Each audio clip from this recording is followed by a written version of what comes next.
Professor, mais uma vez, obrigado aí. As palavras estão com o senhor aí. Obrigado aí, Roger. Obrigado aí, Sérgio, também. Obrigado a todos aí. Shabbat Shalom, feliz sábado. É bom estar aqui com vocês, né? E temos essa possibilidade de juntos tratarmos deste tema, que é um tema, eu creio realmente como o nosso Roger ali já apresentou, é uma realmente o fator pervasivo mais forte e impactante na leitura cristã da Bíblia, tanto antigo, a Bíblia hebraica, como também do Novo Testamento. Okay? E se tornou, esse é o meu ponto de vista, muitas pessoas não percebem, mas o supersessionismo, que é o nome técnico dado para este tipo de leitura, com toda o seu contexto de origem, com o antijudaísmo romano, que nós vamos ver aqui no final do primeiro século, metade do segundo século, que vai gerar depois um dos mais pervasivos e contínuos tipos de preconceito através da história, não é? Que é o antissemitismo. Ele, ele, se, ele vai se tornar a escola, eu gosto de chamar assim, a escola de interpretação bíblica mais comum, mais longa e mais influente da leitura da Bíblia, da interpretação bíblica no meio tradicional cristão. E muita gente tem esta leitura, eles aprendem em casa, crescem com isto e não têm uma ideia da sua natureza, da sua origem e das suas também consequências, né? Pessoas, muitos deles, apesar da história estar cheio das consequências registradas ao longo de séculos ali, eles acham que pouco tem a ver a maneira como eles leem e como interpretam a Bíblia com os fatos que ocorreram ao longo da história, mas a realidade é bem contrária. Essa leitura ela tem uma influência tremenda, ela tem um impacto tremendo e, portanto, para aqueles que querem o bem e que querem a realidade mesmo, ou assim diz o Senhor, segundo o que está escrito na palavra de Deus, né? Nós temos que estar cientes disso e sermos também, não somente cientes para nós, mas também veículos de influência, de transformação no nosso círculo de contatos, nosso ciclo de relacionamentos e nosso ciclo de influência. E assim vamos, né? Começamos sempre a transformar o mundo, transformando a nós mesmos e aqueles que estão ao nosso redor, influenciando essas pessoas. Então, eu agradeço vocês aqui, agradeço a todos aqueles que estão nos acompanhando. Será um curso, aqui, como diz aqui, a série de palestras, será um tipo de um curso mesmo. Nós teremos um momento de exposição, teremos momentos de pergunta. Quem que vai estar, no caso aqui, eu queria só, antes de nós começarmos... O Mauro, professor, o Mauro vai estar com aí, as perguntas. Ele vai estar, então, mediando perguntas, etc. Eu vou fazer um momento de exposição, viu, Mauro?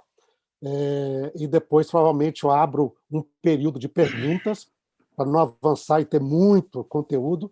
Depois, continuamos um outro momento. Nós, normalmente, temos aqui uma palestra para o sábado ali, por volta de entre os 45 minutos a 1 hora, tá?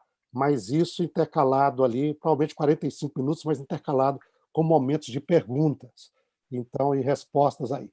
E quase que seria a mesma quantidade de outro tempo para isso.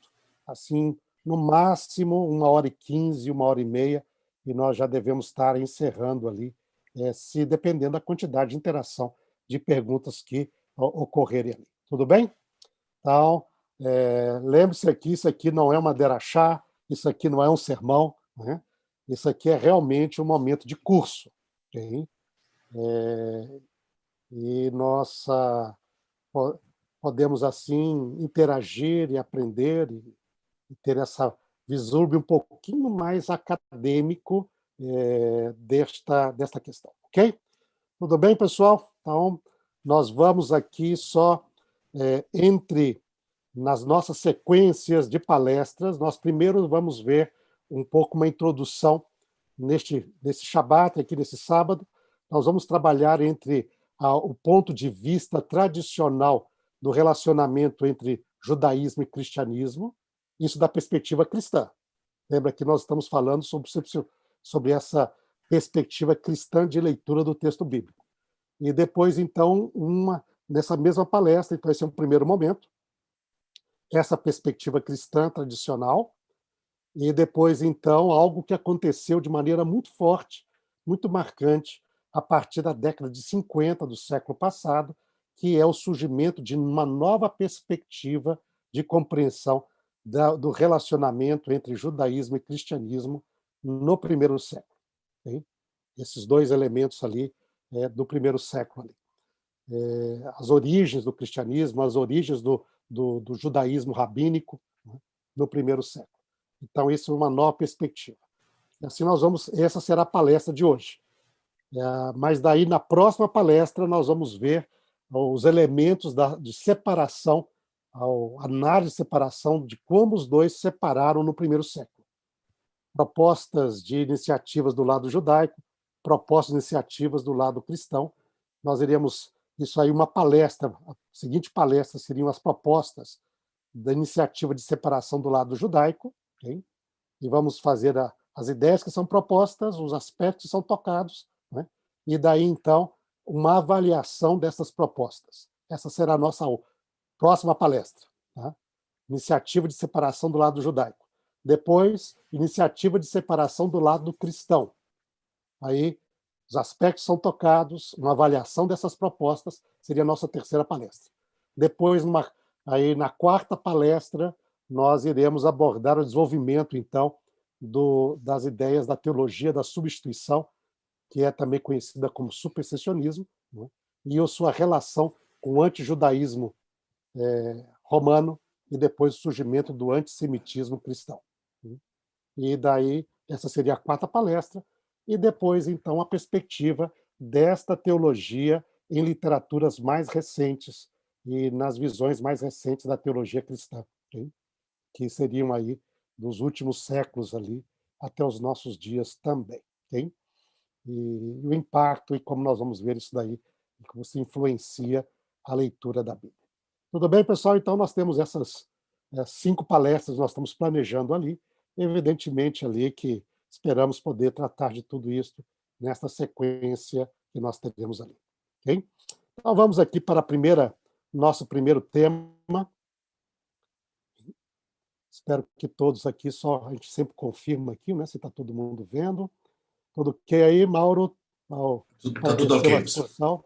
Tudo okay, eu vou diminuir aqui a minha janelinha aqui, porque ela às vezes interfere, e colocar aqui, então,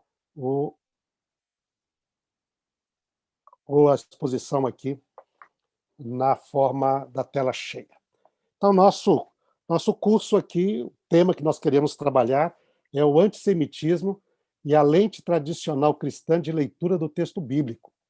Supersessionismo, que é esta teoria de substituição, né? Como nós vamos ver aqui, ou a teologia da substituição como escola de interpretação bíblica. Né?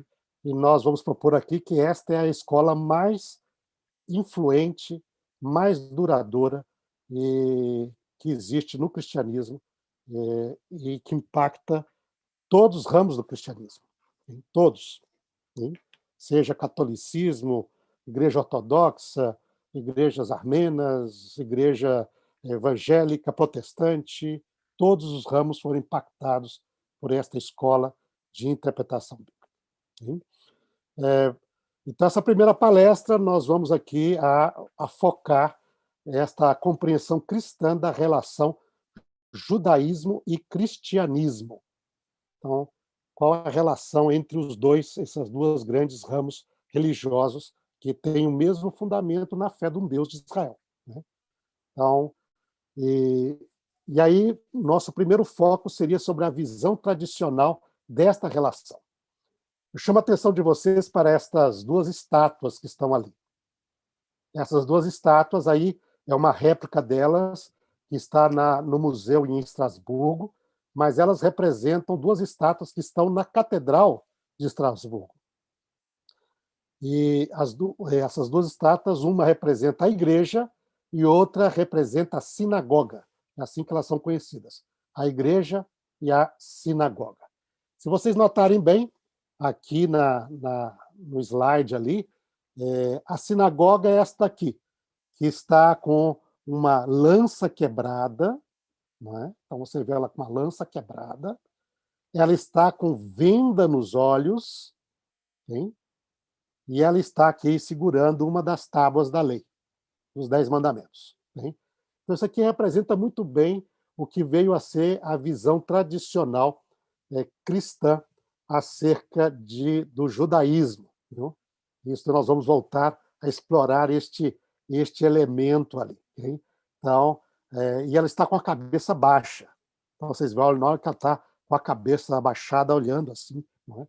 E isto seria a representação daquilo que, através dos séculos e na Idade Média, não é? Os cristãos começaram a compreender o que seria o judaísmo. A sinagoga representa o judaísmo como um todo. Do outro lado está a igreja. Hein? Ela tem ali um estandarte ali com a cruz, ela tem uma coroa na cabeça, ela está olhando em frente, ela tem um cálice ali também, não é? Representando a ceia, ou o sacrifício, a missa, não é? Mas a ceia do Senhor, o cálice, a copa, representa o sacrifício. Ela é uma rainha, ela reina. Então, ela está numa posição ali de autoridade também. Okay?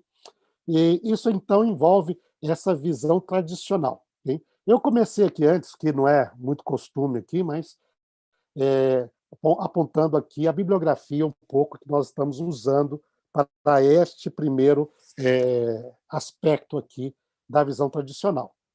E uma bibliografia que faz uma boa revisão desse ponto de vista. Vocês têm aí primeira obra de John Geiger, As Origens do Antissemitismo, Atitudes para com o Judaísmo na Antiguidade Pagã e Cristã.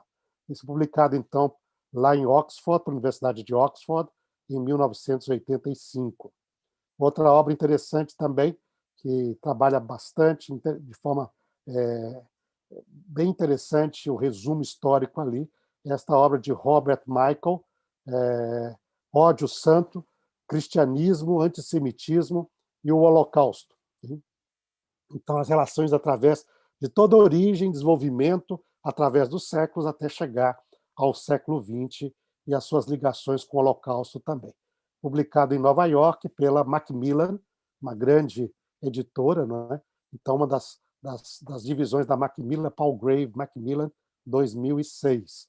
Um clássico sobre a relação entre a igreja e os cristãos e os judeus aparece nessa obra de um autor, do Marcel Simon, um historiador judeu, Verus Israel, um estudo das relações entre cristãos e judeus no Império Romano, desde o segundo século, o ano 135, ou seja, desde a segunda revolução, da terceira guerra judaica contra os romanos, ou a Revolução de Bar Korba, né? Lembrando aqui, a gente fala geralmente como segunda, mas na verdade a terceira. Nós tivemos a primeira nos anos 66 até os anos 70, essa foi a revolta que ocorreu em Jerusalém, não é? Ali com um grupo de zelotes, etc., que lutou contra o Império Romano, e resultou na destruição de Jerusalém do templo. Né? Depois nós tivemos uma outra guerra que não ocorreu ali na Judéia, ela ocorreu a partir de Alexandria e na província da Ásia, que foi dos anos 112 até 118. Hein? Ela aconteceu na diáspora. Houve uma guerra, rebeliões e atitudes de guerra contra o Império Romano no Egito, em Alexandria, em outros lugares do Egito, e também toda na província da Ásia, que hoje é a Turquia. Em vários lugares ali explodiu revoltas e rebeliões, e é considerada como a Segunda Guerra Judaica contra o Império Romano. Ela foi vencida, massacrada também, né, nesses lugares ali. E a terceira seria, então, a de Bar Korba. Ali nós temos, ali nesta época, 132, 135, nós vamos ter esta guerra de Bar Korba, também agora de volta na Judéia, recuperando a Judéia, o controle sobre Jerusalém ali, e a revolta contra os romanos. Então, este trabalho de Marcel Simon é um clássico e foi aqui republicado pela Universidade de Oxford, okay? No seu departamento desta Littman Library of Jewish Civilization, então ali em 2009. E uma obra muito, muito interessante, que aborda de uma maneira assim bem detalhada, de maneira muito profunda, é esta última obra ali, Jeremy Wharton, o The Internal Foe, ou seja, o inimigo interno, judaísmo e antijudaísmo na formação da teologia cristã. Aqui, então, publicado na Inglaterra pela Universidade de Cambridge. Então, Newcastle upon Tyne, Cambridge Scholar Published em 2009. Hein? Então, vamos aqui para essas visões. A visão tradicional, então, acerca do judaísmo. Eu coloquei aqui só alguns pontos que servem aqui, então, de uma referência daquilo que veio a ser essa teologia cristã acerca do judaísmo. Então, quando se olha o judaísmo atual, desde o judaísmo, que é o judaísmo que teve origem rabínica, não é? Junto ao grupo dos fariseus, na escola rabínica que vai desenvolver ali na Galileia, depois em Avne, e depois através dos séculos ali. A visão tradicional cristã é que esse judaísmo representa a religião do antigo Israel. E quando se fala aqui, essa religião, eles ligam com a religião do Israel bíblico também. Okay? Então, seria o judaísmo atual, o judaísmo do primeiro século, representava essa religião que vinha do Israel bíblico. Então, ali se liga toda a Bíblia hebraica, ou todo o Antigo Testamento, como chamado, não é? Esta é a religião que vem, a religião dos judeus. Okay? É uma religião ou um grupo, um movimento étnico-cultural e nacionalista, ou seja, focado sobre um grupo étnico, o grupo de israelitas ou de judeus e outros sobreviventes de outras tribos, né, que formam o judaísmo da época, é nacionalista, é voltado para o seu país, para a Judéia, para Jerusalém, né, para o Israel regional ali. Então, essa ideia desse foco étnico-cultural e nacionalista. Okay? As escrituras do judaísmo é o Antigo Testamento, ou que nós chamamos também a Bíblia hebraica, no meio cristão chamado o Antigo Testamento. E já essa mesma designência, essa mesma forma de chamar as escrituras, não é? Já traz em si parte dessa própria teologia supersessionista. Quer dizer, é um testamento, ou um pacto, uma aliança que é antiga, que já passou. Okay? O fundador, o profeta principal é Moisés. Okay?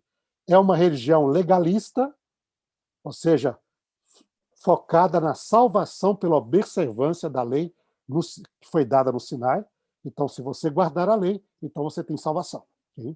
Essa é a ideia. E, portanto, é uma religião negativa. Ela é uma religião não positiva, é negativa. Os princípios dela não são bons, eles são negativos. Okay?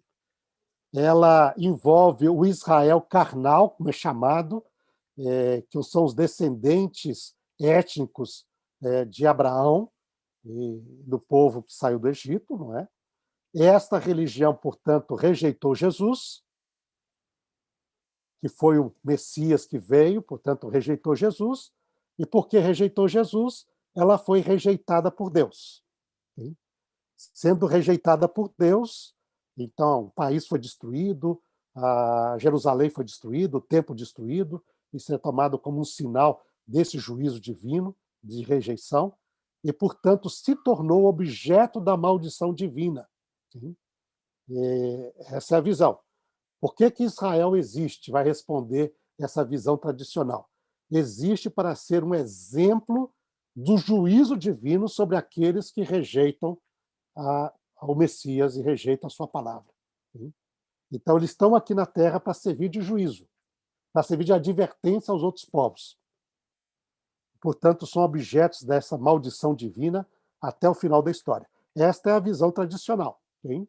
E por isso existe uma explicação pela persistente, pela existência de Israel. Por que que Israel, no final, se foi rejeitado? Não foi destruído como povo, como nação. Não, porque Deus mantém Israel para ser um exemplo vivo desta maldição e juízo divino sobre aqueles que se rebelam contra Deus. Okay? E, portanto, são caracterizados por uma cegueira espiritual. Por isso, vocês veem aqui, já não é mais a réplica que está no museu, aqui é a estátua que está lá na igreja, não é? Você tem a estátua aí da igreja da sinagoga, ali com a sua... portanto, ali ela tem uma venda nos olhos, ela tem uma cegueira espiritual, e porque ela é cega espiritualmente, ela não pode discernir as verdades que estão reveladas na Bíblia, e não compreende a Bíblia, porque estão cegados espiritualmente. Então, esta é a visão tradicional que vai se desenvolver ao longo dos séculos e ainda hoje muito influente em muitos meios cristãos. Já do outro lado está a igreja. E aí está a estátua também, lá na igreja lá da Catedral de Estrasburgo, na França, né, com a igreja vitoriosa e rainha. Então, aqui está a igreja, o cristianismo. Ela é uma religião do novo Israel. O antigo Israel foi rejeitado, agora Deus elege um novo Israel. Sim? Esse novo Israel é universal. Ele não é mais ligado a nenhum grupo étnico nacionalista. Ele é composto de gente de todas as nações. Sim? As suas escrituras são o Novo Testamento. Portanto, ainda que no meio cristão, por causa do cânon bíblico ali, tenha o Antigo Testamento, ele não é realmente a escritura dos cristãos. A escritura dos cristãos é o Novo Testamento, que é a nova aliança, então, é o novo pacto que Deus fez com este novo Israel. O fundador e profeta deste novo Israel é Jesus, e como Messias e como fundador. Ele é caracterizado, este grupo, pela graça, não é legalista, é pela graça. Então a salvação vem pela fé nos méritos de Cristo, que é o Messias. É uma religião positiva, ela tem contribuições positivas, ela tem uma lei, ela faz parte desses princípios universais que Deus quer para toda a humanidade. Hein? É o Israel espiritual, em contraste ao Israel carnal. Então, aqui agora, são pessoas que não são descendentes necessariamente de Abraão, fisicamente falando, geneticamente falando, né? Mas são descendentes pelo Espírito, porque aceitaram esta fé e se tornaram, então, um Israel espiritual, em contraste com o Israel carnal. E aqui você aplica, basicamente, a ideia da dicotomia grega, carne versus espírito. Hein? Carne é negativa, lembra que nós estamos aqui no contexto que o cristianismo vai surgir, nós temos muito forte a ideia do platônica, não é? Grega, de conflito entre carne e espírito. Então, tudo que é material, físico, é negativo, é ruim, é mal, não é? Isto é o Israel carnal, versus aquilo que é espiritual, está no âmbito da alma, do espírito, coisas elevadas, superiores. Isto é o novo Israel, é a igreja, é um Israel espiritual. E aí essa terminologia aparece de forma muito forte para designar esse novo Israel. Ele é um Israel espiritual. É o novo povo eleito por Deus, que substitui o povo antigo, né? E, portanto, agora é objeto da graça de Deus, e ele é objeto da graça e bênção divinas. Uma das evidências disto é que este movimento vai conquistar o mundo pagão, o Império Romano de então, e vai se tornar a religião oficial do Império Romano. E isso é tomado como exemplo desta graça e bênção divinas. Está vendo lá? O judaísmo foi destruído, Jerusalém, eles estão perseguidos, estão escravizados ou humilhados através de todo o mundo, enquanto nós cristãos, que éramos perseguidos, agora com a bênção e a graça de Deus, nos tornamos a religião do império, e inclusive na época, no quarto século em diante, com a conversão de Constantino ao cristianismo, muitos dos pais da igreja, muitos dos teólogos da igreja acreditavam que o milênio do reino de Deus na Terra já havia começado, não é? O reino de Deus estava sendo implantado na Terra e ia durar agora para toda a eternidade através da igreja. Sim? E ela é, portanto, cheia do Espírito Santo, cheia do Espírito Divino e, portanto, não desprovida. E ela está ali. Ela é rainha, tem coroa, ela olha para frente, ela tem. Então, portanto, ela reina. Esta é a ideia tradicional neste relacionamento. Okay? Então, nós temos esses dois pontos aqui. E antes de nós avançarmos um pouco mais, Mauro, uma pequena pausa para qualquer pergunta ou questão que possa existir sobre essas visões tradicionais. Okay? Depois nós vamos para a visão, a nova perspectiva, okay? E aí vai ser outro tema, um pouquinho, porque eu não quero começar aqui sem contrastar aquilo que é a visão tradicional com as novas perspectivas desse relacionamento. Para deixar claro que, senão, aqui parece que haveria um curso em favor da visão tradicional. Não é nada disso. Nós queremos estar cientes desse problema e, antes de começar com o contraste entre a visão tradicional com a visão da nova perspectiva que tem tomado, vamos dizer assim, espaço no mundo religioso e acadêmico, tanto judaico como cristão, nestes últimos 70 anos de forma muito marcante. Okay? Então, se alguém tem alguma pergunta ou dúvida, seria um momento agora, Mal. Professor, eu queria pedir para o pessoal passar as perguntas no chat. Por enquanto não chegou nenhuma pergunta ainda. E aí eu encaminho ao senhor essas perguntas. Já temos. Já temos perguntas aqui. Vamos lá. Mauro, só para dizer assim, algumas pessoas estão mandando para mim as perguntas aqui também. Pessoal, se vocês puderem passar para o Mauro, para ficar centralizado, alguns no chat aqui, fica muito melhor, tá? Porque aí eu não preciso interromper para poder passar aqui para o pastor Reinaldo, e nem para o Mauro. Então, assim, alguns chegaram para mim, manda para o Maurão ali, vocês que mandaram para mim, tá bom? Obrigado. Tá bom. O Jonas Lima, ele tem uma pergunta que é: a partir de que momento essa visão tradicional veio ser a principal visão da igreja cristã? Nós vamos estudar isso, Mauro, mais adiante, então assim, eu vou dar uma resposta bem curta agora para essa pergunta, não é? Porque isso vai ser parte do nosso estudo. Mas nós vamos ver que, especialmente na metade do segundo século, essa teologia já começa a ser de forma muito forte, muito assertiva, né? Especialmente depois da revolta de Bar Korba e a lei romana que tornou o judaísmo uma religião proibida, religio ilícita no Império Romano. Até então, até essa terceira revolta, o judaísmo desfrutava de um status de religião lícita no Império Romano. A partir da terceira reforma, então nós veremos ali obras sobre isso, com os pais da igreja, sobretudo pais de origem na região assim ocidental do Império Romano. Começa bastante lá, okay? Mas depois vai se expandendo para outros lugares também. Mas começa a se tornar, isso que vai no segundo século é algo incipiente, vai se tornar muito forte no terceiro e vai se tornar totalmente dominante a partir do quarto. Mas nós veremos esses passos aí de maneira bem detalhada também, tá bom? Ok. Então, tem chegado muitas perguntas nesse sentido. Então, pessoal, só para sintetizar aqui, para a gente não tomar muito tempo, essas perguntas, a maioria dessas perguntas com essas questões serão respondidas durante o curso. E tem uma aqui interessante sobre essa visão, do Ayrton Deppman, a definição de religião positiva ou negativa. Está relacionado ao conceito de religião positiva de Augusto Comte? Olha, eu creio que Comte ele reflete um pouco, porque isso é muito antigo, é muito mais antigo que Comte. Tá? Isso vem mesmo dessa filosofia.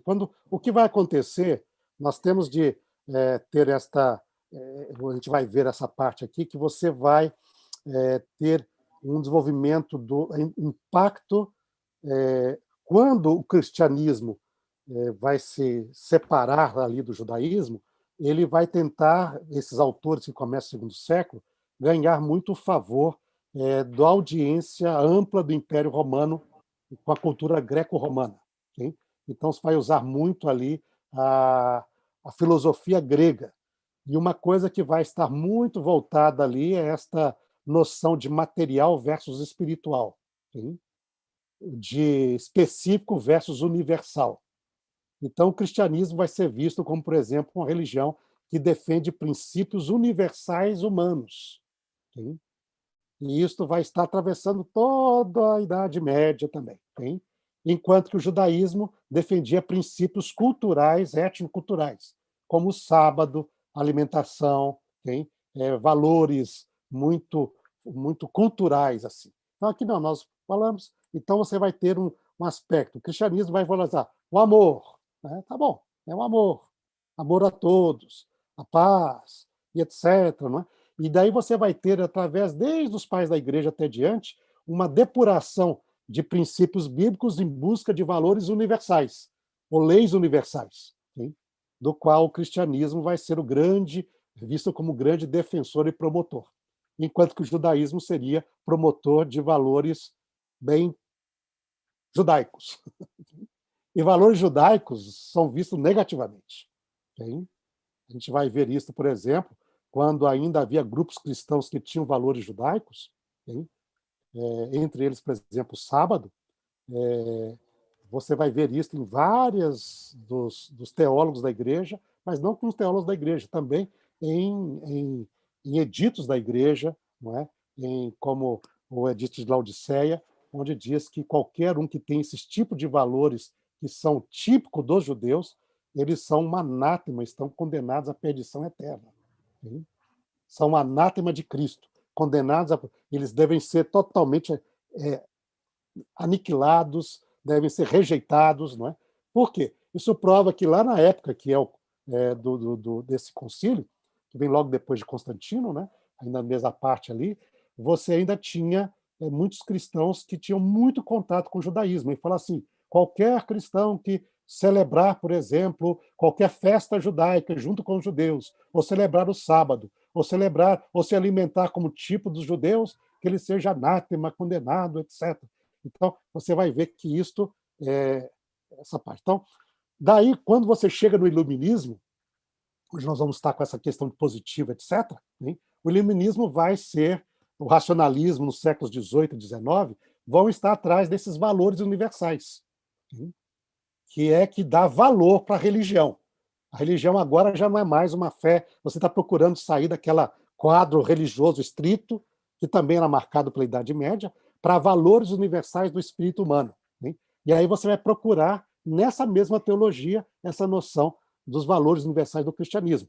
E você vai ver isso daí, o cristianismo, etc. Um dos grandes teólogos, por exemplo, do século XIX, que vai estar nisso, é Harnack, que vai falar desses valores universais do cristianismo e por que o cristianismo ainda é uma religião relevante, mesmo no contexto racional. Okay? É Adolf Harnack. Enquanto que as outras religiões estão se tornando irrelevantes. Porque agora nós temos uma razão científica que questiona os mitos das religiões. Tá? Então, vamos nessa direção ali, tá bom? Mas é isso. Aí você vai ter todos filósofos e cristãos que ainda querem manter o valor da religião cristã, partindo para este aspecto, mas que tem origem lá no passado, não é algo novo, não. Tá?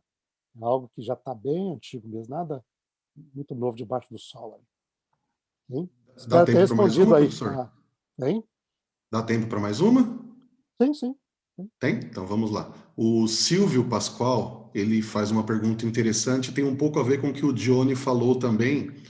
Ele pergunta o seguinte: o chamado fiscus judaicus implementado pelo Império Romano após as revoltas teria sido um fator importante para esse processo?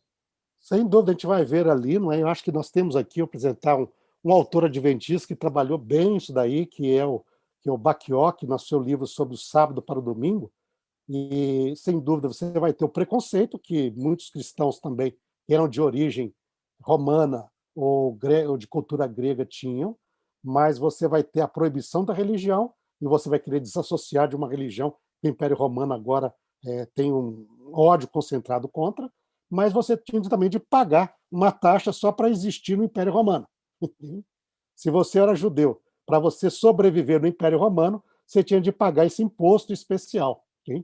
E, claro, isso daí vai estimular também a muitos cristãos que eram de origem romana ou eram de origem de outras culturas, não é? No mundo grego, helênico, do Egito, o que seja, eles não tinham nenhuma origem étnica judaica, mas poderiam ser olhados como judeus por adotarem uma religião cristã que falava do Deus de Israel. Então, para os romanos, poderia ser visto como um judeu. Hein? E daí, então, ele se distancia também. E um fator econômico ali sempre é algo que contribui bastante. Né? Por que eu vou pagar isso se eu nem judeu sou? Hein? Então, aí a pessoa começa a desenvolver, e a gente vai ver que começou a se desenvolver toda uma teologia. Mas este fisco não é o mais forte fator. Okay? O mais forte fator que a gente vai ver ali é o próprio antijudaísmo que já existia e também essa rejeição do Império Romano e perseguição, do qual o fisco é um dos fatores que se manifestam ali a partir do segundo século ali. Tá? Tá ok, pastor. Tem muita pergunta aqui também relacionada a como é a visão adventista dessa visão tradicional que o senhor passou. Eu creio que o senhor vai falar sobre isso também mais para frente, né? Sem dúvida. Nós aí vamos deixar mais para frente, ver também que impacto, como eu disse, não há grupo religioso cristão que não tenha sido afetado por isso. Okay? Não existe. É uma ilusão pensar que exista algum grupo. Por isso a gente tem que ser bem honesto e também atuar para que muita gente entenda e você compreenda isso e atue, e sem dúvida nós possamos ser também uma força que atue no nosso próprio meio, ajudando pessoas, porque vem através, né, o adventismo vem como um movimento que surge de igrejas protestantes, como metodistas, batistas e outros mais. Né? Pessoa que se torna adventista também vem, o católico vem de outras igrejas evangélicas, e todo mundo tem essa herança, todo mundo tem. Okay? Então, aqui nós também temos de ver a situação no nosso próprio meio e compreender e ter a sabedoria e a atitude correta para ajudar as pessoas que às vezes nem estão a par disso, entenderem por que ele pensa assim, de onde vem isso, não é? E quais as consequências disso também. Ok, Mauro? Tá? Ok, pastor. Então nós vamos agora, ok, pessoal? Vamos para a próxima sessão nossa aqui, e daí nós depois pararemos, já será o final da nossa primeira palestra de hoje. Okay? Nós temos aqui, a partir da década de 50, sobretudo, né, o desenvolvimento de uma nova compreensão da relação entre cristianismo e judaísmo, a partir da compreensão do que era o judaísmo da época do Segundo Templo, sobretudo o judaísmo aí que caracterizou o primeiro século, mas seriam estes judaísmos que venham aí no período do Segundo Templo, desenvolvimento das diferentes características desse tipo de judaísmo. Então, algo que é surpreendente, que muda radicalmente, nós não temos um judaísmo. Na realidade, nunca existiu um judaísmo, nem no passado e nem no presente. Okay? O judaísmo sempre foi caracterizado por uma multiplicidade ou diversidade de grupos religiosos. Hoje, por exemplo, nós temos ultra-ortodoxos, ortodoxos, não é? Conservadores, liberais, reformados, gente que vamos dizer assim, secularizado, ateus. Então, e todo mundo faz parte do judaísmo. Faz parte do povo de Israel, faz parte do povo judeu. E isso é só algo bem rápido assim para a presente situação. Agora, quando você vai descobrir lá no passado, a mesma coisa. Nós tínhamos, em verdade, em vez de ter um judaísmo, nós tínhamos diversos tipos de judaísmos que fazia parte do povo de Israel, do povo judeu na época, né? E era caracterizado por vários aspectos. Primeiro, pela diversidade geográfica cultural. Nós temos um judaísmo bem característico na Judéia, a da Galileia é muito próximo, mas tem suas características próprias. Então, você vê, tem um judaísmo típico da região da Judéia, que era uma região autônoma ali, que, com sua própria, centrado em Jerusalém e aos seus arredores. Já na Galileia, você vai descobrir que alguns aspectos do judaísmo vivido na Galileia eram não tão distantes, mas têm as suas próprias particularidades, okay? Peculiaridades dela. Okay? Aí nós temos também o judaísmo da diáspora.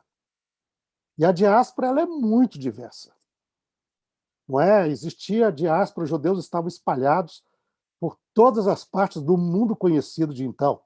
Você tinha judeus em Roma, judeus na região da Grécia, judeus na região da Ásia Menor, que hoje é a Turquia. Nós temos aí esta realidade. Mesmo o Novo Testamento fala sobre isso. A gente vai ver, por exemplo, a gente vai ver uma diferença, a referência entre os judeus hebreus, que eram da igreja de Jerusalém, lá em Atos 6:1, não é? E os judeus helenistas. E teve aquele problema de distribuição de comida para as viúvas destes dois grupos. E aí, então, vai se fazer a eleição dos diáconos, né? Para poder atender e não deixar ninguém ali sem ser atendido. Aí você vê no próprio Novo Testamento essa diversidade. Judeus hebreus, que eram judeus da região da Judéia e Galileia, não é? Que viviam ali naquela região, e versus judeus helenistas, que eram judeus que vinham da diáspora. Depois você tem uma referência aos judeus que vêm de todas as nações debaixo do céu. Aí você tem a lista lá, vem da Mesopotâmia, vem da Arábia, vem do Elão, vem do Egito, vem de Roma, vem da região de Cirenaica, vem de tudo quanto região. Estes judeus ali estavam no dia de Pentecostes em Jerusalém, quando então aconteceu ali o primeiro grande evento da igreja cristã que estava nascendo. Então você tem, primeira coisa que a gente deve sempre lembrar, no judaísmo do primeiro século existe diversidade. E essa diversidade, de certa maneira, está ligado também à própria diversidade geográfica cultural. A Judéia, Galileia e diáspora têm aspectos judaicos da vida judaica que são característicos e não são uniformes, não são idênticos. Okay? Então, esse é um primeiro aspecto muito importante. E depois nós temos as diversas seitas judaicas. E as seitas aqui não é a noção de seita, como nós temos aqui, algo negativo. Seita era o nome dado para um grupo religioso com suas características. Tá? Então, você tem essas seitas judaicas, na língua grega chamada de hareses, onde vem a palavra heresia, mas não tem esse significado negativo. Viu? É um grupo religioso. O próprio Talmud de Jerusalém, quando ele fala da existência de 24 ramos, ou 24 seitas judaicos, quando o templo foi destruído. Está lá no Tratado de Sanedrim 29c. Ou seja, segundo a tradição judaica, no ano 70, no ano 66 a 70, quando o templo de Jerusalém foi destruído, havia 24 seitas diferentes no meio do judaísmo.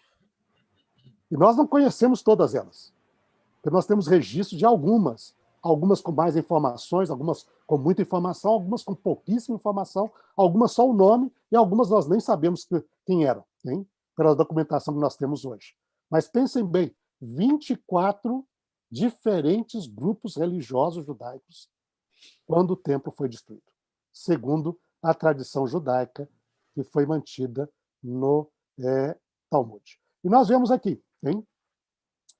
Algumas dessas seitas que nós conhecemos, que existem registros tanto no Novo Testamento como na literatura judaica acerca delas. Então, vou mencionar alguma delas aqui.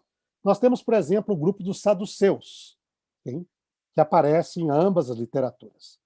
E aí você tem este grupo, ele dizia ser descendente de Sadoc, e, biblicamente falando, seria o Sadoc lá da época de Salomão, quando, depois da rebelião ali, de Adonias, quando Davi está para morrer, né? Você tem ali o sacerdote Sadoc, que apoia Salomão, e apoia também a direção que Davi queria ir, contra a vontade de Adonias, com Joabe e todos os outros seus, inclusive, os seus apoiadores ali, de se fazerem de Adonias, que era o primogênito ali, o herdeiro de Salomão, de Davi, não é? Aí você tem Sadoc, profeta Natã, Batseba e outros mais que vão apoiar e defender Salomão. Salomão vence, hein? E daí nós temos esta ordenação bíblica ali, que os sumos sacerdotes agora, a partir daquele momento, só poderia vir da descendência de Sadoc. Tá? Na literatura judaica, depois aparece esse Sadoc como um discípulo de um rabino no período do início do Segundo Templo, mas na literatura que a gente tem, seria essa ligação, ligado com essa linhagem de Sadoc. Eles dizem, nosso saduceu viria disso, nós somos descendentes da única linhagem que pode ocupar o sumo sacerdócio. Eles, portanto, compõem a classe alta ali de Israel na época, da Judeia na época, estavam ligados com o templo, o serviço do templo, né? E o seu foco na sua teologia era, sobretudo, voltado para a Torá, para a lei, para o Pentateuco, com menos valor dado para os profetas e outras partes das Escrituras. Hein? E nós temos este grupo ali, é um grupo de elite, é um grupo que, na época, estava envolvido muito na política que acontecia então. Hein? E, junto com este grupo de saduceus, nós temos referência aos betusianos. Isso aparece na literatura judaica, falando sobre esse grupo de betusianos, hein? Que também eles são, na verdade, a classe que domina o sumo sacerdócio. Eles são descendentes de Boetos, são um descendente do sumo sacerdócio também, de Sadoc, mas que vinha de Alexandria. E Simão ben Boetos, ele Herodes o vai chamar de Alexandria para ocupar o sumo sacerdócio. Só lembrando aqui a história. Okay? Quando os judeus voltam do exílio babilônico, então você tem ali dois líderes bem marcantes. Né? Nós temos Zerubabel, que é descendente de Davi, e nós temos Josué, ou Yeshua, não é? Que é o descendente de Arão, de Sadoc. Eles ocupam a liderança político-religiosa no retorno do exílio babilônico. Okay? E depois, então, você vai com essa descendência ali, que veio através de Josué e de outros sacerdotes ali com eles, até o período que nós vamos ter ali do Império Grego, com o Império, então, ali, com a família dos Antíocos, que vão depor essa linhagem sumo-sacerdotal, né? E colocar descendentes ali deles mesmos, mas que não deveriam ser sumos-sacerdotes, dentro da própria família, num jogo político muito grande. Okay?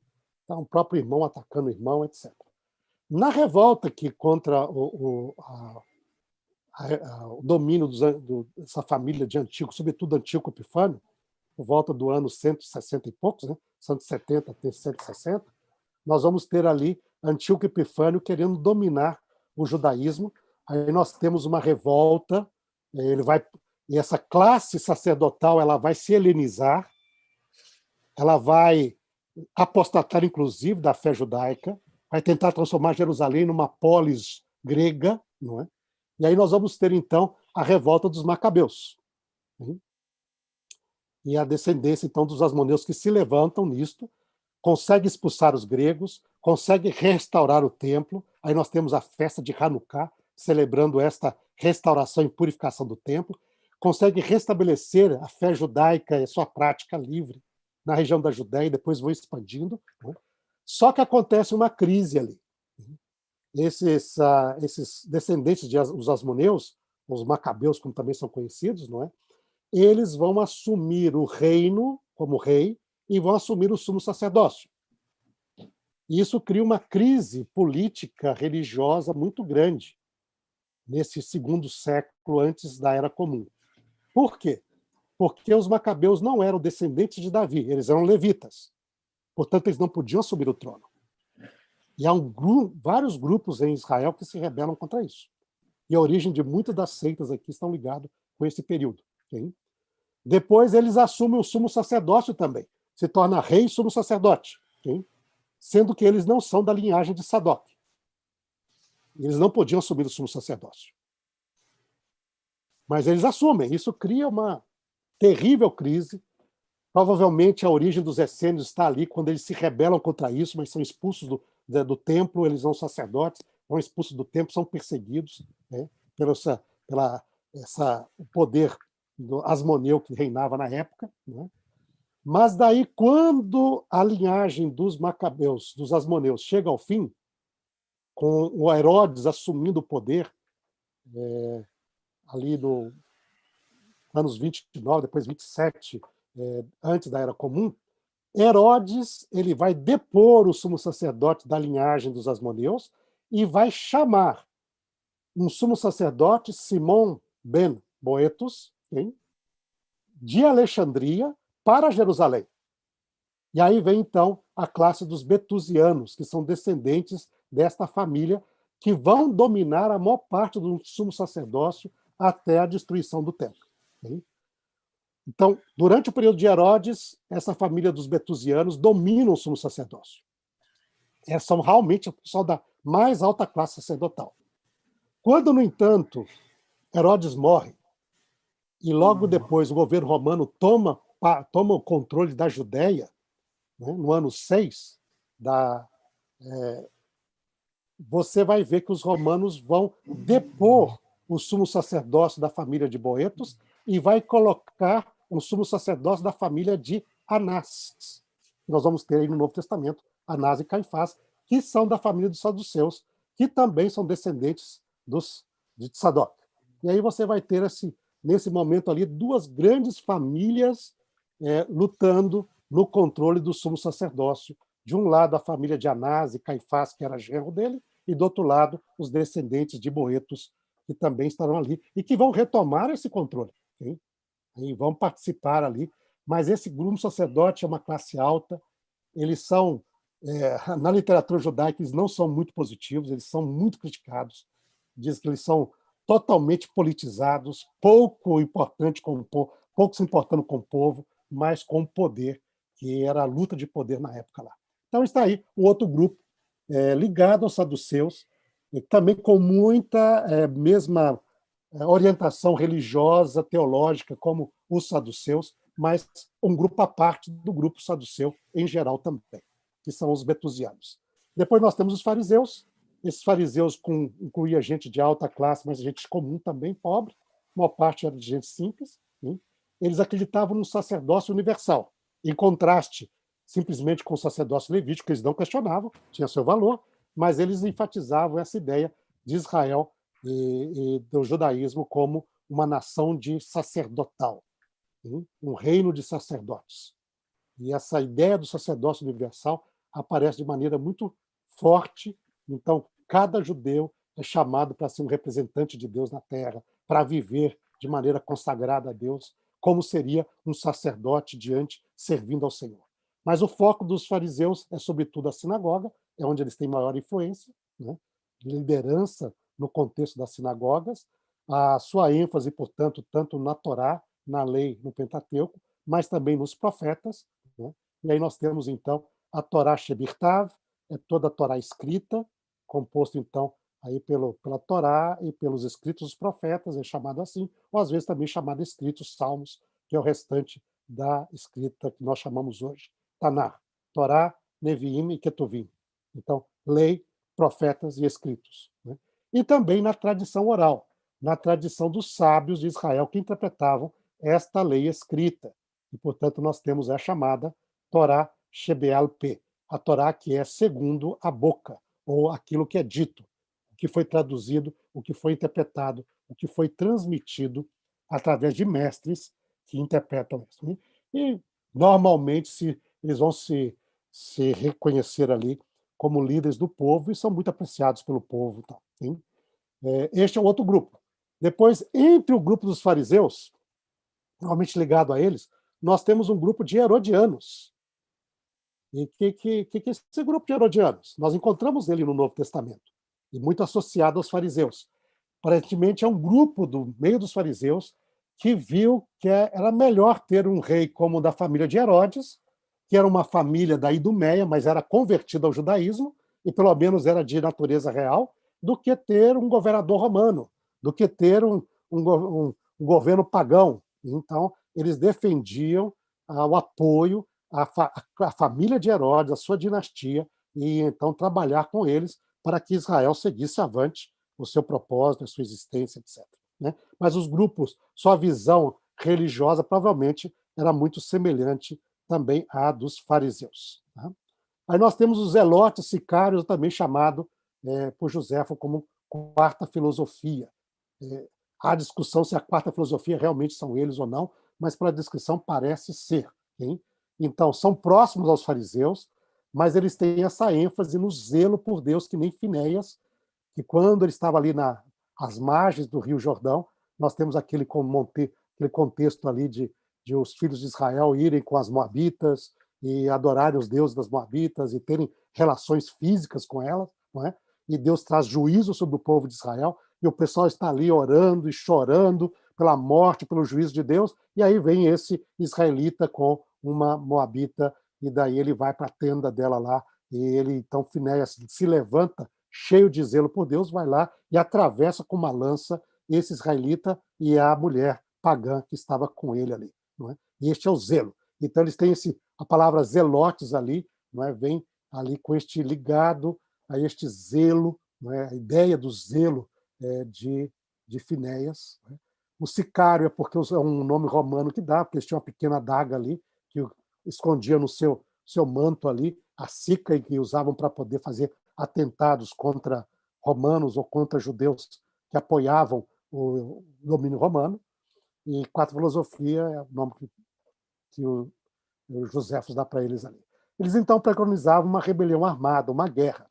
E o modelo de referência deles era dizer, olha, Deus, o Messias ainda não veio porque nós nunca fizemos aquilo que Deus mandou fazer, que é expulsar todo pagão e todo não israelita da terra prometida. Isso deveria ter sido feito lá no período de Josué. Josué fez, mas o pessoal não continuou. Então você tem os juízes ali, alguns juízes que Deus levanta, vai numa rebelião armada contra os poderes que dominavam, como o caso de Gideão, Sansão, e Jefté e outros mais. Né? Os próprios reis de Israel levando guerra para poder estabelecer o seu domínio sobre a terra prometida, não é? E os macabeus, que há pouco tempo antes haviam expulso os gregos, que queriam então dominar ali e inclusive proibir a religião judaica. Nós temos também os essênios, provavelmente ligados aí ao Qumran, onde vemos ali toda uma discussão se Qumran é dos essênios ou não, mas normalmente se considera que sim, é a opinião majoritária. Eles também falam de um sacerdócio universal. Na verdade, na mentalidade essênia, cada ser humano é um santuário vivo. Isso é algo bem... Hoje, se você vai lá no Museu do Livro, ali no Museu em Jerusalém, Museu de Israel em Jerusalém, você tem essa exposição, e se você entrar pela internet, você encontra nessa noção do Mikdash Adam, o santuário humano. Cada ser humano é chamado para ser um santuário vivo de Deus. Okay? E aí eles vão viver que as leis que aplicavam no santuário de pureza, de dedicação, deveriam ser aplicadas no dia a dia também da vida de cada ser humano que se dedica a Deus. Eles são considerados uma nova comunidade, hein? Esse templo humano, tanto a comunidade é o templo de Deus, como também cada indivíduo é um templo de Deus. Hein? E eles são uma nova comunidade. Para eles, nós vamos ver aqui, a nação como um todo havia entrado num estado de apostasia que havia praticamente nenhuma esperança para ela. Somente com a vinda do Messias, destruição dos poderes pagãos que dominavam sobre a terra de Israel e sobre a Judéia, e também a destruição de todo judeu infiel numa guerra final escatológica, quando eles então iriam recuperar Jerusalém, purificar o templo e estabelecer o reino de Deus na terra. Okay? Então, nessa guerra aí escatológica no final da história humana. Aí você tem a ênfase dele no Pentateuco e também nos profetas, mas você tem vários escritos da própria comunidade, né, que são característicos. Aí, dos escritos da própria comunidade, documento da Damasco, um deles, regra da comunidade, regra do templo, etc., vários escritos ali, e também muitos escritos apocalípticos, nessa visão dos eventos finais da história humana para estabelecimento do reino de Deus na Terra. Esse é um resumo bem resumido, bem assim, pouco à parte. Mas, além dos essênios, nós temos os helenistas, o judaísmo da diáspora. O principal centro do helenismo era Alexandria, mas não estava limitado a Alexandria. Nós temos centros judaicos em todo o mundo do Império Romano da época e onde havia cultura helênica. Não é? O maior representante deste movimento é Filo de Alexandria e as suas obras, onde então ele procurava uma fusão entre a filosofia grega e a fé de Israel. E trazer, então, mostrar como a fé de Israel, e aí já entra essa questão de particularismo, universalismo. A fé de Israel não era algo étnico-cultural, mas era algo universal para toda a humanidade. Okay? E então ele vai usar a filosofia grega da época, sobretudo o estoicismo e outras correntes ali, para mostrar ali o valor da fé de Israel como uma religião universal que cobreceria todos os homens e todas as culturas, tanto quanto a filosofia grega o fazia. Okay? E, além desses grupos ali que são bem mais conhecidos, nós temos também os movimentos apocalípticos diversos. Isso aparece na literatura judaica apocalíptica, o livro de Enoque, os testamentos de Abraão, testamento de Levi e outros mais. Né? Os movimentos, então, muitos movimentos apocalípticos que, às vezes, eram independentes de qualquer um destes, ou às vezes relacionados. Não é? E, além desse movimento, nós temos movimentos carismáticos. Gente fazendo milagres, pregando, expulsão de demônios, e tudo isso existia no judaísmo da época também, okay? Com experiências carismáticas, de experiências transcendentais, com o Espírito Divino, etc. Okay? Isso são alguns do que nós conhecemos, tá? nesta noção deste compreensão do judaísmo. Okay? Dentro dessa perspectiva, então, nós temos essa nova visão da relação do judaísmo e cristianismo. Okay? Essa é uma perspectiva que se envolveu a partir, sobretudo, após a Segunda Guerra Mundial e a descoberta dos manuscritos do Mar Morto. Com a descoberta dos manuscritos do Mar Morto, veio à tona essa que era algo que estava na literatura judaica, como o Talmud, que havia nos livros de Joséfos, por exemplo, que eram conhecidos, que haviam muitos partidos religiosos judaicos. Mas o pessoal não dava muita atenção a isso, julgava que o judaísmo era uma religião monolítica, uniforme. Mas agora não. Com os manuscritos do Mar Morto, e aí então veio esse movimento para reestudar, repensar esta compreensão. E daí então, a partir daí, dessa complexidade do judaísmo, o cristianismo e o judaísmo rabínico são entendidos como dois movimentos religiosos judaicos que surgiram no primeiro século e que se veem como a continuação da religião do antigo Israel. Então, notem, tanto o judaísmo rabínico quanto o cristianismo primitivo, eles se veem como a continuação fiel da religião do antigo Israel. Não é assim? Então, e se você for ver, a mesma ideia havia entre os essênios. E havia entre vários dos grupos judaicos da época.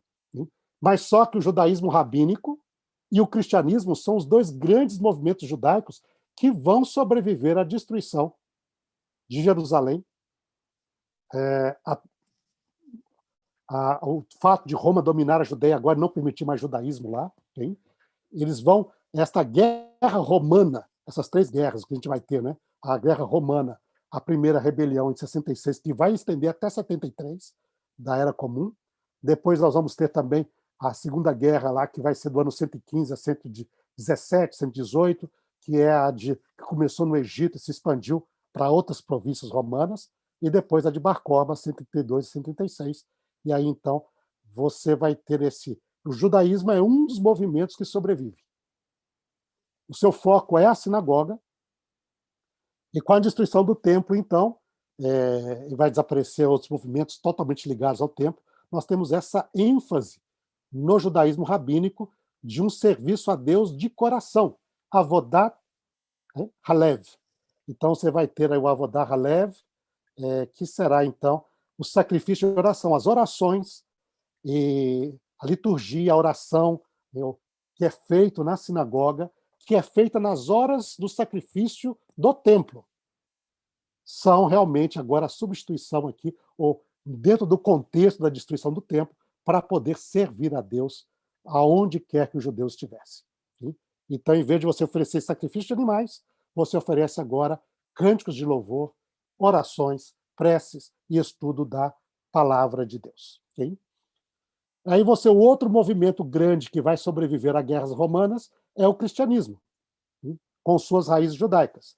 Ele é um movimento judaico messiânico apocalíptico, então reconhece em Jesus o Messias, reconhece também os tempos em que estavam vivendo como os tempos proféticos, escatológicos, apocalípticos. Né? Ele se vê como remanescente de Israel e de sua missão mundial, então ele tem uma missão para levar esta fé ao mundo. Né?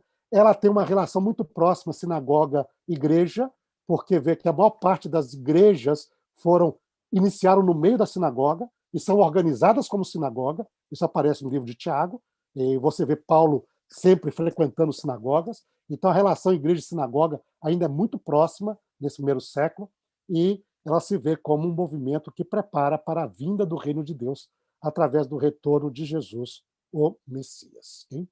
Então, mas todos os dois movimentos não é um substituindo o outro.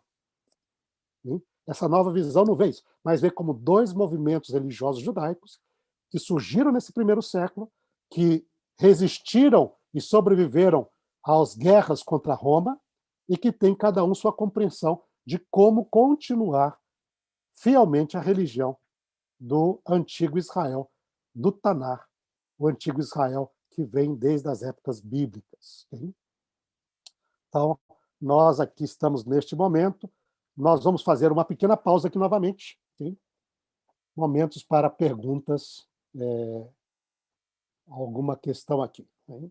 E sobre esta nova compreensão. Professor, nós temos uma pergunta aqui, Mateus Liberato. Ele diz o seguinte, sobre essa lente tradicional cristã, além das filosóficas dos pais da igreja, em especial Agostinho, para associar o judaísmo a um legalismo absoluto, né, na lente cristã. Esse contraste entre o cristianismo justnaturalista, defensor de valores universais, provenientes da lex aeterna, e os judeus com suas leis e sua religião negativa. A ideia é, as bases bíblicas dessa lente, desses conceitos, surgem das interpretações dos evangelhos, dos debates de Jesus e das cartas de Paulo? Olha, sem dúvida que você vai ter, aí vai ter uma parte, Mauro, que nós vamos ver também na próxima, que muitos proponentes, tanto do lado cristão como do lado judaico, eles propõem que a base de tudo isso está no próprio Novo Testamento. Okay? Que seria o Novo Testamento que teria proporcionado isso. Né? Hoje, com esta compreensão do judaísmo do primeiro século, nós vamos ver que não é bem assim. Quando você lê o Novo Testamento isolado versus judaísmo, que é o judaísmo rabínico, e só os dois, na perspectiva, levaria a essa compreensão. Okay? Mas quando você vê o judaísmo do primeiro século como era, essa é parte do nosso exercício aqui, você vai ver, por exemplo, que conflitos internos do judaísmo existiam. O conflito entre essênios e o restante de Israel é muito mais virulento, muito mais forte, muito mais intenso que qualquer conflito cristão. Para os essênios, não tinha mais esperança para Israel. Israel não tinha mais nada a ver com Deus. O Israel estava lá. Hein? Era totalmente perdido, e a única esperança agora é vir o Messias e eles irem lá na guerra e matar todo mundo. Okay? Então, essa é a única esperança apresentada pelos essênios. Você não tem nenhuma visão tão forte assim, nem nas palavras de Jesus, nem nas palavras de Paulo. Então, o que acontece agora? Quando você voltou nessa nova visão, era assim que o pessoal cria. Olha, o Novo Testamento dá essa base. Porque você lia na perspectiva simplesmente do cristianismo versus judaísmo. Singular, naquela perspectiva tradicional. Mas quando você agora foi ler a literatura judaica do primeiro século, nos diferentes grupos religiosos judaicos, e como muitas vezes havia conflito entre eles, né? Quando você compara, um exemplo que eu dei aqui, a literatura judaica. Nós vamos ver isso. Vamos ver textos essênios que falam de outros grupos religiosos. Vamos ver textos também rabínicos que falam de outros grupos religiosos. Okay? Vamos ver diferentes perspectivas que havia desse conflito, tensão entre esses grupos religiosos judaicos do primeiro século. Mas todo mundo era parte do judaísmo. Tá? Mas quando você tem isso, aí você tem um reposicionamento da posição cristã. E aí você vai ver que nós vamos estudar aqui que tanto o cristianismo como o judaísmo rabínico estiveram em termos mais amigáveis até bem avante, até terceiro século, hein, do que muitos cristãos e até muitos judeus imaginavam que estariam. Hein. Haviam grupos antagônicos, sem dúvida, mas haviam grupos muito intensamente ligados. Hein. Uma coisa que nós vamos mostrar com vocês aqui, um curioso estudo de sábios talmúdicos, são coisa muito desconhecida, mesmo no meio judaico, mas é um artigo judaico, sábios talmúdicos que eram cristãos. Sábios do Talmud, que eram cristãos. Ou seja, e, no entanto, são honrados no Talmud como sábios, que fizeram parte dessa formação. Então, curioso isso, né? São perspectivas que hoje nos desafiam para, novamente, nós refazermos a leitura tradicional que é feita disso, entende? Da relacionamento judaico-cristão nestes primeiros séculos ali. Tá? Então, isso vai ser parte desses próximos cursos ali. Né? E você vai ver, gente contrária, gente, mas tem muita gente que é a favor um do outro, defende, apoia. Okay? E nós vamos reler os textos que são polêmicos, os textos da polêmica dos evangelhos e a polêmica das cartas de Paulo sobre essa perspectiva que nós iremos estudar antes de fazer essa releitura. Tá? Ok, tem uma pergunta aqui do Hugo Martins sobre o judaísmo etíope, se ele pode ser considerado uma dessas seitas judaicas, e, segundo ele, há vários tópicos do judaísmo etíope que aparecem no cristianismo também. Eles tiveram algum contato direto nessa época?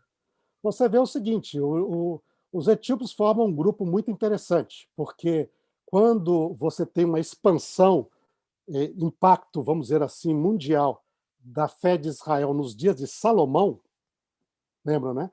Salomão diz que vinham gente de todas as nações para ouvir a sabedoria de Salomão. E aí conta a história da rainha de Sabá. Essa rainha de Sabá que na história estaria ligado ao povo etíope e, inclusive, à fé judaica no meio do povo etíope. Mas a rainha de Sabá, ela diz, olha, eu vi a sua glória e eu não acreditei. Eu falei assim, eu tenho de ir lá ver para os meus próprios olhos.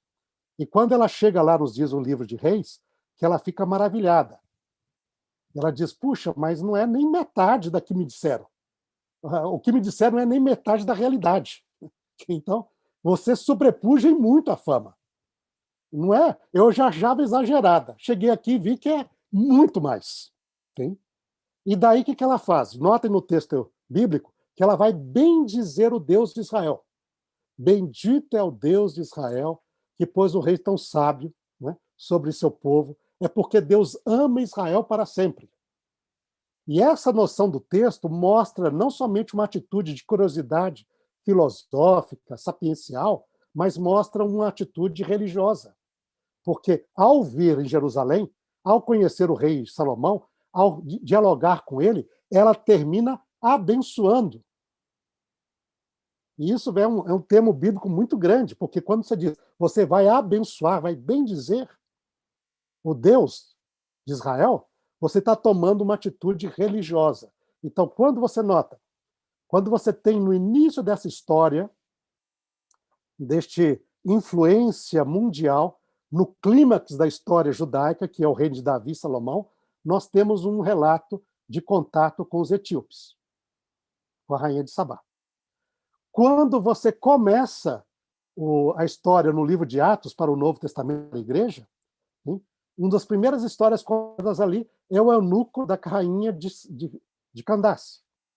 E é um eunuco etíope. Ele veio a Jerusalém para adorar. E ele voltava para Jerusalém lendo o livro de Isaías. Ora, esse eunuco que Felipe é dirigido pelo Espírito para encontrar no caminho de Gaza, ali, não é? Estava descendo ali para a região do Egito e depois ia para a sua casa, que era o caminho real, ele não há problema nenhum para que ele se faça a sua imersão ritual, o seu batismo. A história dele não é história semelhante à história que nós vamos ver, por exemplo, em Atos 10, né? Quando você vai ter o primeiro gentio pagão, mas não era agora, já tinha temente a Deus, não é? Que é Cornélio com a sua família, vai ter todo um questionamento. Será que Cornélio pode fazer parte da comunidade ou não? Pode ser ele fazer a imersão ritual para se tornar parte? Pode, não pode? A questão da circuncisão. Por que o eunuco não tem problema nenhum? Ele diz assim, olha aqui a água aqui, o que importa? Eu não posso fazer minha imersão aqui, você faz isso comigo? Ele diz, sim, se você crê. Né? Por quê? Porque esse eunuco já era judeu. Ele não era um gentio. Ele era judeu. Né? Ou seja, a evidência, o próprio Novo Testamento é a evidência da existência do judaísmo no meio dos etíopes há muito tempo.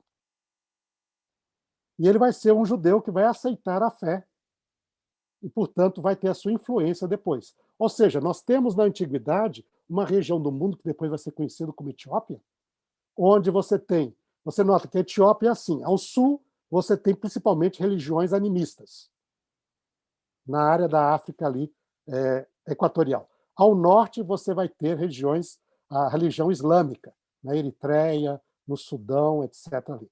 Mas a Etiópia, no meio de todo esse grupo, ficou ali um país onde você tem fé judaica e cristã através dos séculos. Mas um cristianismo muito próximo, porque guardava o sábado até o século XIX, os seus rituais eram muito próximos dos judaicos, não é? Então você vê ali, isso é uma das evidências como que o cristianismo no início não era tão radicalmente separado assim do próprio judaísmo, mas como muitos criam, e eles foram uma evidência disso por muitos séculos. Hein? E sabemos que o tipo de judaísmo dele é um tipo próprio judaico, hein?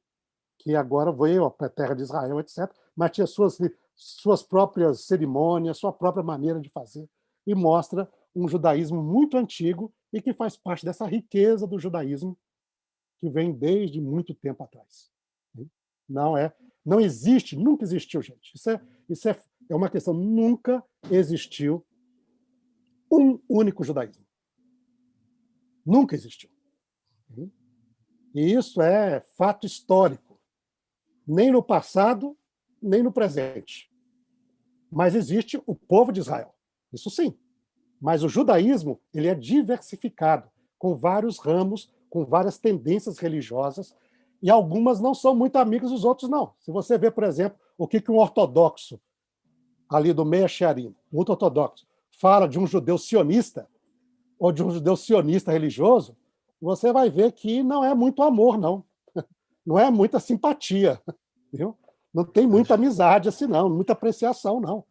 E alguns ortodoxos não aceitam o Estado de Israel, nem nada. Vão lá para o meio dos muçulmanos, falam com o rei da Jordânia, vai falar com outro, e nós não reconhecemos o Estado de Israel, isso aqui é de vocês, não é dos judeus. Hein? Então, é muita diversidade até hoje. Evidentemente que nem todo ortodoxo faz isso, mas existem extremistas que fazem. Hein? Mas você vê a atitude de um ortodoxo, por exemplo, para um reformado, os judeus do liberal da reforma. Hein? Você vê, por exemplo, hoje, essa semana, saiu uma notícia ali no Jerusalém Post, hein? De que o rabinato, né, de Shoni, ali, o rabinato central, o grande rabinato de Israel, que alguns anos atrás aceitou as conversões de vários lugares ortodoxos da diáspora, agora voltou atrás dizendo, nós não vamos aceitar isso mais não, vamos rever tudo isso aí. Hein? Ou seja, e aí, imagina, se você tem dificuldade lá para o rabinato, o grande rabinato de Israel, de aceitar a conversão de ortodoxos, não são de não ortodoxos. Imagina de um conservador, imagina de um reformado, se eles vão ser aceitos. E como a influência é muito grande do Estado de Israel, não existe um problema todo da lei de imigração, se pode migrar para Israel ou não. É a diversidade que existe hoje. Quando nós olhamos o mundo atrás, havia essa diversidade também no judaísmo do primeiro século, mas assim, com as suas características próprias, não como a de agora, mas com as suas características da época, que é o que nós, objeto do nosso estudo aqui. Tá bom? Ok aí, gente? Ok, professor. Tá bom? Ok, professor. Mais alguma pergunta, Mauro? Sim. Temos uma aqui, acho que é a última que a gente tem dessa etapa, que o Morrison pergunta qual o papel da apologética nesta relação entre o cristianismo e o judaísmo? O que a apologética pode ajudar nessa questão? Bom, primeiramente, a apologética teve na raiz de muito do desenvolvimento da teologia do supersessionismo. São debates apologéticos reais ou fictícios nos pais da igreja que vai criar bastante esta ideia ali. Mas eu creio que a pergunta dele é acerca da apologética hoje, não é? Bom, tem bastante pessoas que gostam de apologética. Eu não sou muito apologeta, não. Eu gosto de diálogo. E a apologética é quase uma briga para defender quem está certo, não é? Essa é a ideia da apologética por detrás ali, o espírito apologético. Eu creio que o diálogo é mais interessante, o diálogo é mais trocamos ideias, verificamos pontos, olhamos para os fatos, não é? E dialogamos, e aí, seja no espírito de diálogo, eu acho que nós podemos ser transformados e naquilo que é bases verdadeiras, não é? E desafiados por essas bases, em vez de uma briga para dizer eu estou certo, você está errado. Então, vamos aqui brigar quem está certo. Hein? Então, pelo menos minha posição, eu não sou muito apologeta, não. Eu gosto bastante, né? Vocês me conhecem ali, aqueles que me conhecem sabem que eu gosto dessa parte ali, de um diálogo mais amplo e mais respeitoso. Porque, a minha ponto de vista, se Deus respeita todo mundo, se Deus não respeitasse o ser humano, Deus iria mandar fogo do céu e consumir os pagãos, os budistas, os hinduístas, todo mundo que discorda dele, segundo o Taná. Hein? Mas Deus não faz isso. Então eu olho assim e digo, puxa vida, mas se Deus não faz isto, e ele até manda bênção e dá saúde para esse pessoal, e se Deus tem paciência com os outros e tem respeito, quem é o ser humano para não respeitar? Então por isso eu sou assim meio não tão apologeta, viu? No sentido bem cru da palavra, viu? Nessa parte ali, viu, Mauro? Professor, deixa eu só fazer uma pergunta, baseada, né? Porque eu estava conversando com o pessoal que fez a pergunta, e seria mais relacionado à questão dos debates, lá nos debates na origem, quando houve aquela época de debates que o senhor mencionou logo no início ali, os debates apologéticos no início. Mas isso foi essencial. O cristão, os apologetas cristãos participavam de muito, às vezes eram debates reais, algumas vezes não. Eram debates fictícios, viu? Mas eles usaram muito isso para mostrar a superioridade da fé cristã. Hein? E nós vamos ver alguns desses discursos, desses apologetas aí, e a sua origem lá no início. Lá, hein? E, evidentemente, eles estão avançando ali para explicar por que o cristianismo agora substituiu, por que Israel é uma religião negativa, é uma religião rejeitada, é uma religião objeto do juízo de Deus, etc. Né? Porque você tem todo aquilo lá, mataram Cristo, derramaram o seu sangue, o sangue vai estar por vocês por todas as gerações, e para tudo isso, e cria toda essa imagem que é presente no discurso cristão. Quando o discurso cristão vai falar, por exemplo, sobre a morte de Cristo, ele não fala, por exemplo, dos judeus líderes religiosos da época, ou dos judeus ali que estavam naquele contexto envolvidos. Eles falam o judeu, que é o judeu universal. O judeu de todas as épocas. É o judeu de hoje também. Então você sempre fala assim, os judeus são assim. E ao falar essa frase, que foi cunhada nesse debate de início apologético ali, da literatura apologética, ela vai entrar para a literatura e para o pensamento e para o próprio vocabulário cristão. Hein? Os judeus são assim, os judeus fizeram isso, os judeus fizeram aquilo. Aí, não é? Então, é uma frase que torna a teologia universal e, portanto, reflete esta ideia do supersessionismo e da ideia dessas ideias tradicionais, onde os judeus são sempre, até o final dos tempos, objeto do juízo de Deus por aquilo que aconteceu lá no século I, hein? Onde todos os judeus rejeitaram a Cristo, o que não é verdadeiro. Hein? Porque você vai ver uma grande quantidade de judeus que essa nova visão diz, olha, é um movimento judaico-messiânico. Ele não é um movimento pagão. Ele não começa entre pagãos, ele começa entre judeus. Judeus que acreditavam continuar a fé do antigo Israel. Ok? E que tinha uma visão mundial também de levar essa fé a todos os povos. Ok? Então, os fatos, tanto bíblicos como históricos, vão contrários a esta perspectiva apologética, teológica. Mas ela começa a ser pregada com Justino Mártir, do segundo século em diante, de maneira muito forte, e entra Marcião, e entra os outros pais da igreja, e vão atravessar toda a Idade Média. Hein? Agostinho já está lá bem na alta Idade Média, mas já existe séculos de debates antes dele ali, hein? Que estão ali com essa ideia bem forte e bem se desenvolvendo cada vez mais. Tá bom? Pessoal, na verdade, nós chegamos ao final da nossa primeira palestra.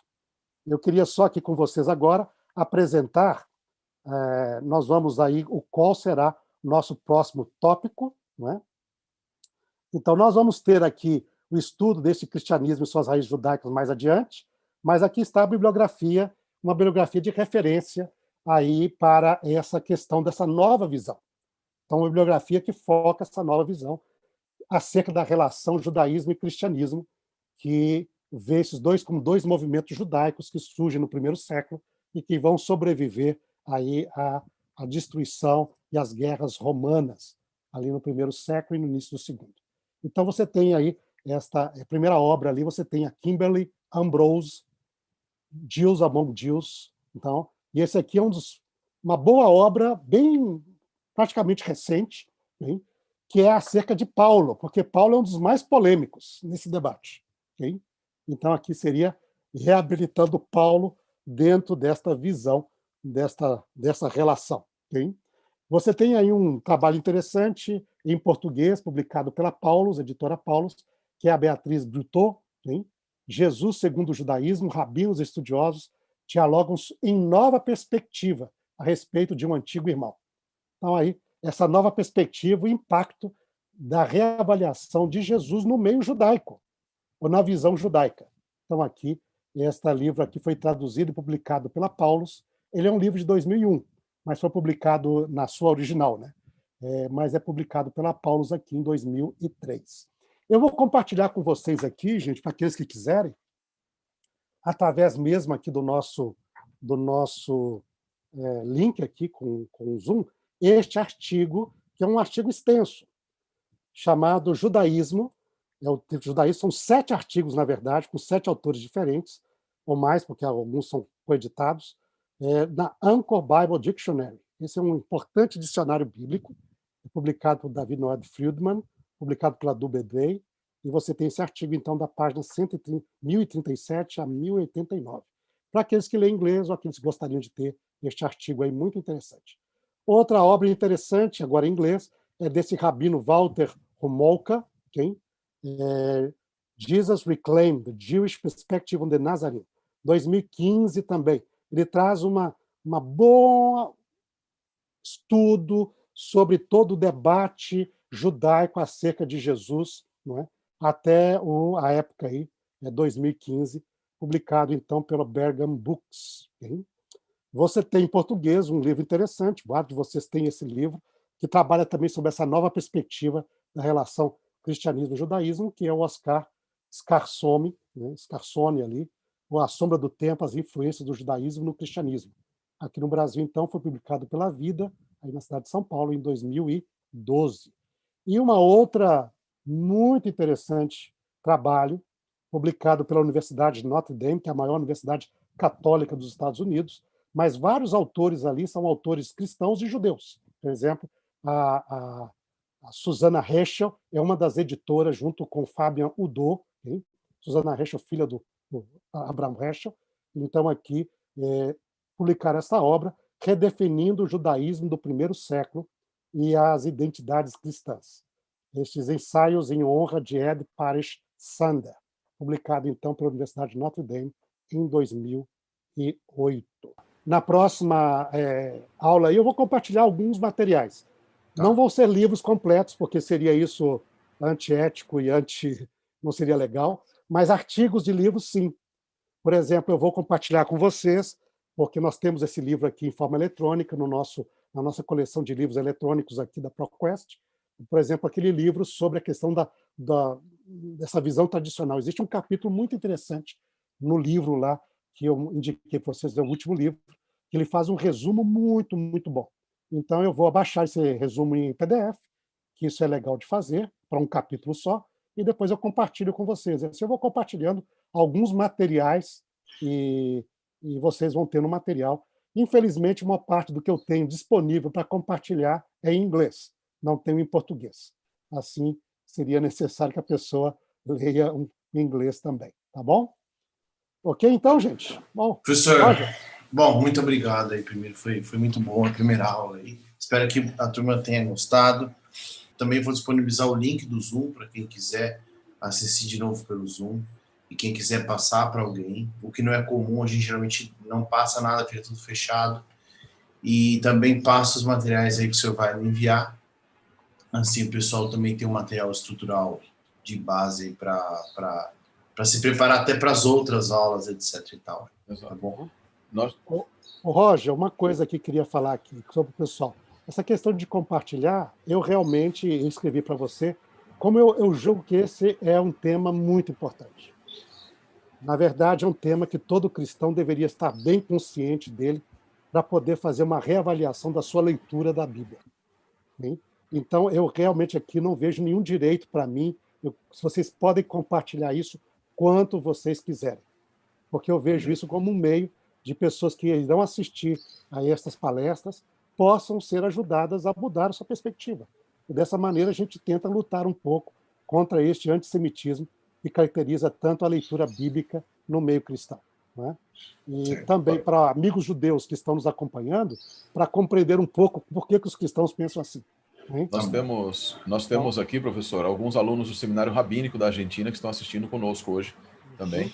Então... Sim, então aí bastante gente de fora, vi que o pessoal, temos alguns aí em Israel também assistindo, alguns guias amigos aí também que... Eu vi aqui, aqui o nome de uma grande amiga, aí, com saudade de vê-la agora, vi aqui, fiquei muito feliz de vê-la aqui, não é? Nossa primeira guia, lá, não é? Selma. A Selminha aí. Israel também está aí, um guia amigão meu do coração aí também. Aí. Fiquei muito feliz. Nossa, Selma, um grande abraço para você, viu, Selma? Que Deus lhe abençoe aí a sua família também, viu? Muito. Mas fora ver todos os amigos aqui das nossas Betmenês e de outros. E tem o pessoal amigo também dos Estados Unidos, Alemanha. Professor, então, mais uma vez, obrigado a todos que assistiram aí. Agradeço a presença de vocês. Pessoal, obrigado aí pela participação. Se vocês quiserem abrir a câmera, dar um tchau, aí tá tudo aberto, tá tudo livre. Vocês